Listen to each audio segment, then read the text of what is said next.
the best-selling games in March, and the new Call of Duty.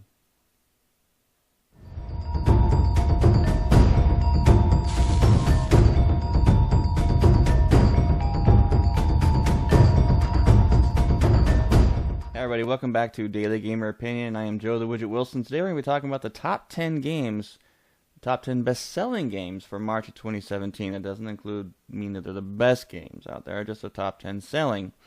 We're going to start with number 10. Call of Duty Infinite Warfare is still making the sales chart. That's mostly because it's released for multiple platforms. Multi-platform games usually do make top 10 selling, for obvious reasons. Number 2 is one I didn't know anything about, Nier Automata. And that's for PlayStation 4, and it's done by Square Enix. I'm surprised I didn't know about it, but it's a JRPG. So a Japan RPG. And it's an open world action role-playing game. It looks pretty cool. I haven't really heard about it, and I might actually pick it up and take a look at it. And I'm not a big fan of the way Square has been going to these action role-playing games. I'm not a fan of it. I'm not a fan of that they're going to be doing it with Final Fantasy VII Remake. I like the old turn-based combat system. Maybe I'm old school, but that's what I like. So yeah, number 9 is the Nier Automata. Nier Automata. That's what it is. Number 8 is NBA 2K17. It's not surprising. That was recently released. Also multi-system. Number 7 is For Honor. That one surprises me because that game's kind of sucks. Good graphics, but after about 20 minutes, you get bored to tears doing the same thing over and over again. Yeah, as you can tell, I'm not a fan of For Honor. I played it in alpha, beta, and each time about an hour and put it away. Didn't like it at all. It got very boring very fast. Number 6 is a surprise. Grand Theft Auto 5 is still making sales. I have to look into it, but I think it might have to do with some recent updates. But yeah, Grand Theft Auto 5 is still making those sales in top 10 games. And this goes to show how slow game releases have been lately. Yep. Number 4, MLB The Show 17. Now, mind you, these charts do not include digital sales. Alright? So that could be slightly different.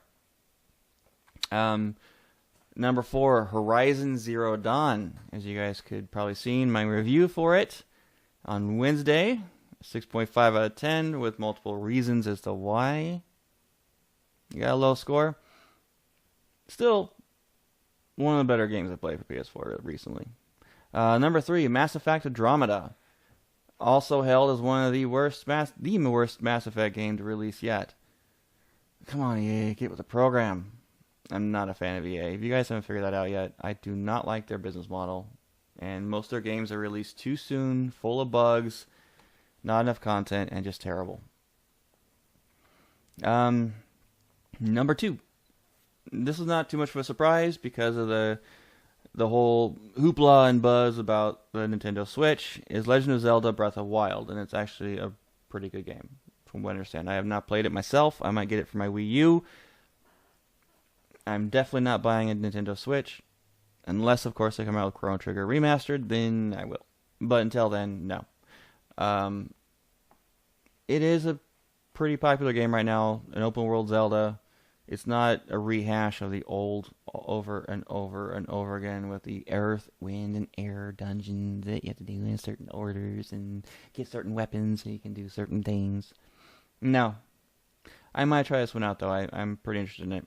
And number 1, Ghost Recon Wildlands. That doesn't surprise me too much. Ghost Recon's a pretty popular series, and Wildlands looks pretty epic. When I get the money, I'm going to purchase that game and review it for you guys.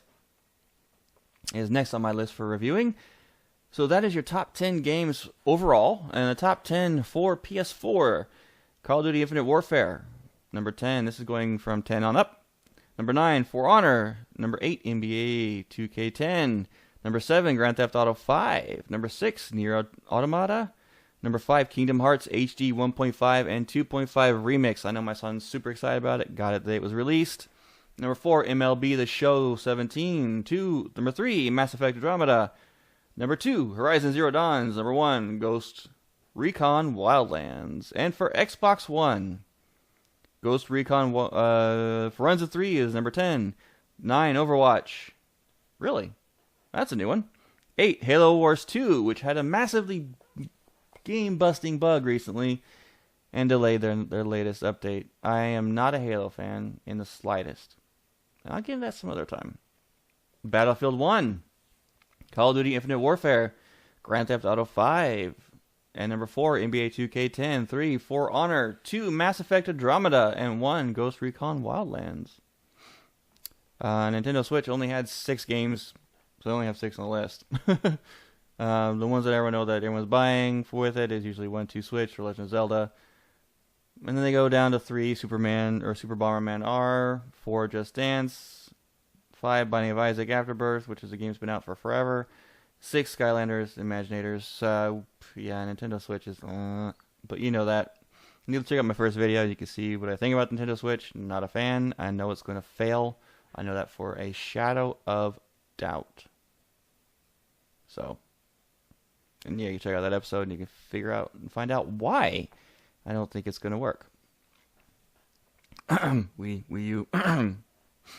Anyway, so that was the top 10 selling list for March. And those are the reported sales numbers that do not include digital content sales. Now, Call of Duty recently announced their new Call of Duty, World War II. A new company is taking over. I love that they're going back to World War II and getting rid of that stupid class system with the stupid wall jumping. My favorite Call of Duty. I'm a Call of Duty fan, and I've bought every single one except for Infinite Warfare. Did not want to buy it because I bought Black Ops 3, hated it with a passion. It was not balanced correctly. It was terrible. And Infinite Warfare was just a remake of it. And that was their biggest mistake. They just dropped the ball on that huge. The reason people bought that game mostly was just to get Modern Warfare 4 remastered. Which makes sense to me because that's something I probably would have done. But I don't want to waste the money on it. Going back to World War II should be very exciting. Should be really cool. And I cannot wait to get more details on it. As more details arrive, I will make sure to do an episode on it, guys. And when the game comes out in December or November, I forget which one. Anyway, I will do a review on it as well. I'm excited for it. And yeah, that was my opinion, guys. Have a great weekend, everybody.